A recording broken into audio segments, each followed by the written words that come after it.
Nah, kalau dilakukan di luar kamar, kita jadi bisa memantau apa sih yang mereka tonton, apa sih yang mereka lakukan, apa sih yang mereka kerjakan.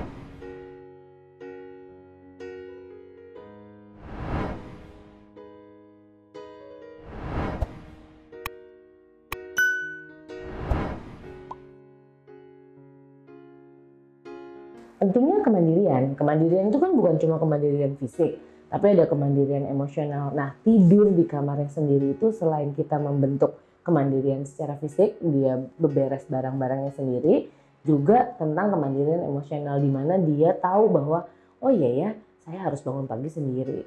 Oh iya ya, saya punya yang namanya kenyamanan diri saya sendiri. Banyak anak-anak yang sampai besar tuh nggak bisa lepas dari orang tua karena kemandirian emosionalnya belum terbentuk. Jadi kalau misalnya secara usia, biasanya sedini mungkin.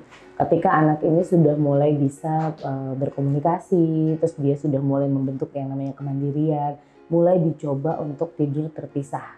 Tapi startnya mungkin sekitar 3 tahunan itu udah mulai harus dipisah. Tapi ada beberapa orang tua yang dari 6 bulan udah di boxnya sendiri, itu oke juga kok.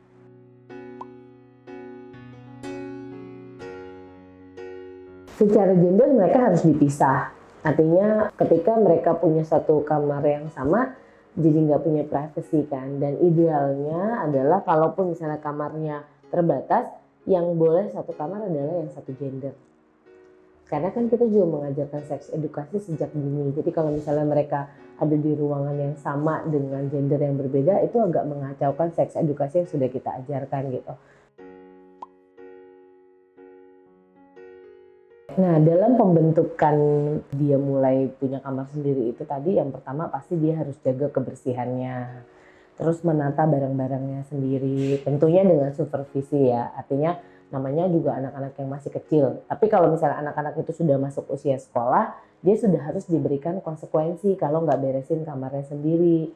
Karena disitulah dia membentuk yang namanya kemandirian fisik. Cuma kalau anak yang lebih kecil mungkin dia perlu ada kayak guidance lah. Oke, sekarang kita bersihin tempat tidurnya dulu. Oh iya, bantalnya dirapihkan. Oh itu mainannya masih berserakan dan sebagainya. Jadi di situ dia punya tanggung jawab terhadap kamarnya. Terus kemudian aturan lain adalah bagaimana mereka memperlakukan kamar itu. Misalnya AC dimatiin kalau keluar kamar, lampunya dimatikan kalau keluar kamar, seperti itu. Jadi jangan sampai anak-anak ini hanya mengandalkan misalnya orang tua atau asisten rumah tangga, atau ya kebanyakan kan anak-anak seperti itu. Terus ada aturan misalnya, oh iya di dalam kamar itu nggak boleh makan di dalam kamar, misalnya seperti itu. Kalau di tiap keluarga ada aturan seperti itu, ya itu berlaku juga untuk kamar anak-anak. Jadi aturannya itu sebenarnya sifatnya lebih kepada membiasakan anak supaya mereka punya yang namanya regulasi.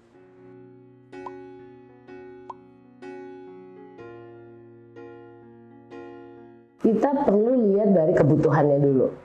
Misalnya untuk kebutuhan anak-anak, itu kebutuhan dasarnya apa sih dalam kamar? Kalau misalnya kamarnya terlalu panas, mungkin perlu ada pendingin ruangan, misalnya seperti itu. Atau secara warna, oke kita tanya kesukaan anak-anak, anaknya seperti apa. Tapi kalau anak yang lebih kecil kadang-kadang belum bisa menentukan warna yang dia suka apa. Paling kita bisa meletakkan misalnya boneka kesukaannya ada di kasur, itu sebagai teman tidurnya misalnya seperti itu.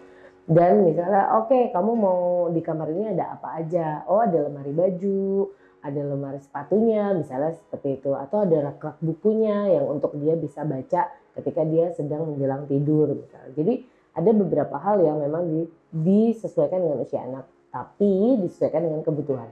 Jadi usia dan kebutuhan. Kalau untuk kakak-kakak yang lebih besar, misalnya usia sekolah, mungkin mereka perlu lampu yang lebih terang mungkin, atau kebutuhan lain misalnya mereka butuh, oh iya saya butuh bukunya lebih banyak soalnya biar bisa baca sebelum tidur tuh lebih bervariasi, bukan hanya buku cerita bergambar misalnya seperti itu. Jadi dilihat kebutuhannya anak apa gitu. Jadi memang nggak bisa kita oh harus ada yang A B C D saklek, itu nggak bisa. Kita harus melihat apa sih yang mereka butuhkan dari segi warna juga.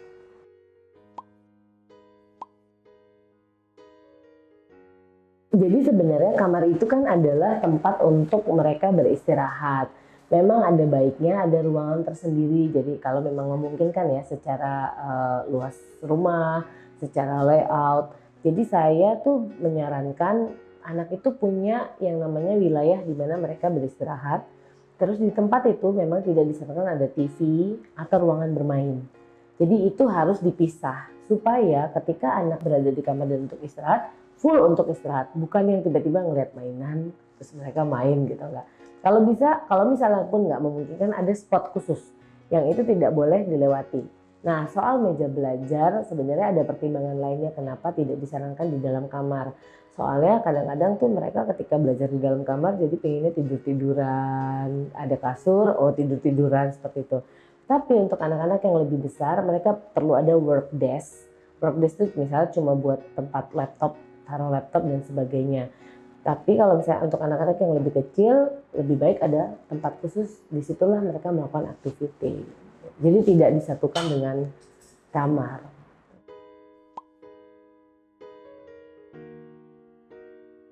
Dampaknya jadi mereka kadang-kadang nggak bisa kita kontrol kan. Kalau misalnya ada di dalam kamar, mereka melakukan aktivitas itu kita nggak bisa kontrol sebagai orang tua. Apalagi kalau mereka udah tutup pintu.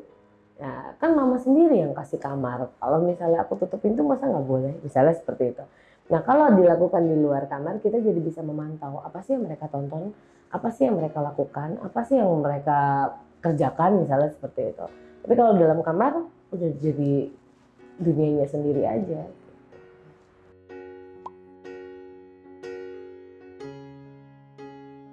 Caranya sih dibiasakan pastinya ya. Jadi kita berusaha untuk memberikan pemahaman dulu bahwa oke, kamu punya ruangan sendiri, nanti barang-barangnya ditaruh di ruangan kamu, terus kemudian nanti kamu punya tempat tidur sendiri, terus nanti tidurnya sendiri. Jangan sampai anak merasa dibuang. Apalagi biasanya 3 tahun itu kan usia dia punya adik. Biasanya kan nanti dia merasa bahwa oh ya ada adik baru, terus tiba-tiba aku dibuang nih dari kamar mama papa gitu. Nah jangan sampai ada pemikiran seperti itu. Jadi memang harus bertahap. Lalu kemudian nggak ada kebiasaan yang berubah. Jadi kalau biasanya dia biasanya adalah dibacakan buku cerita, nah itu tetap kita lakukan, tapi di kamarnya seperti itu.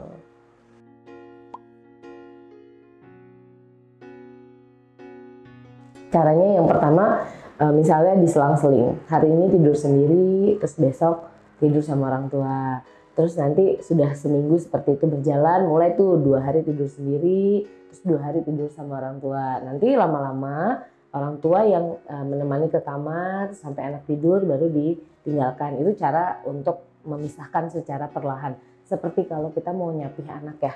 Di ASI itu kan perlahan-lahan kan, jadi nggak bisa langsung sekaligus.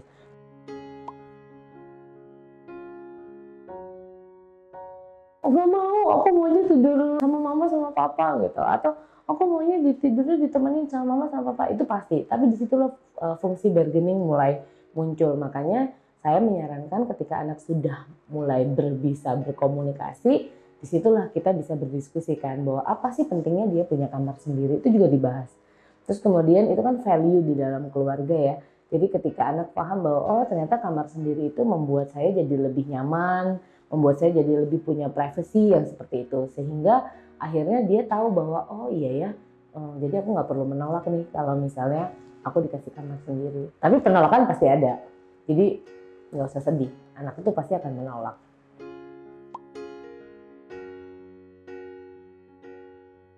Nah, sebenarnya 2 hal nih yang perlu diingat oleh orang tua. Pembentukan satu perilaku baru itu butuh waktu.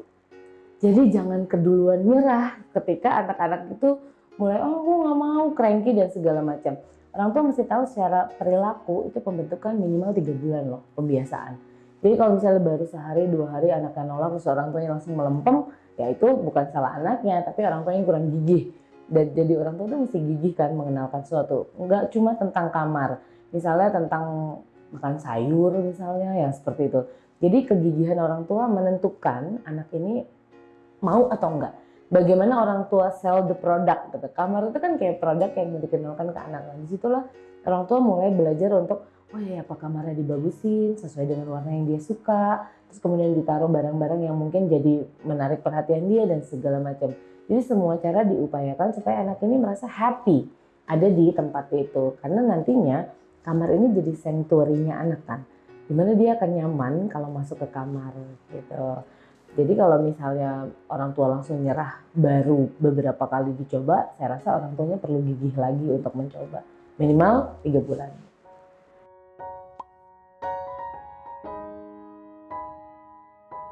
Itu perlu dicek, biasanya nggak konsisten.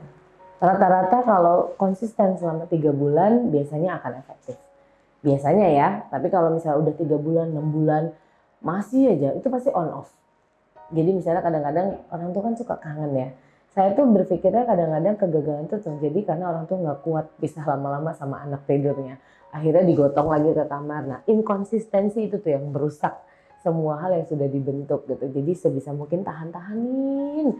Kalau emang udah siap ngelepas anak keluar dari kamar kita, ya udah tahan-tahanin untuk dia nyaman kok tidur sendiri seperti itu.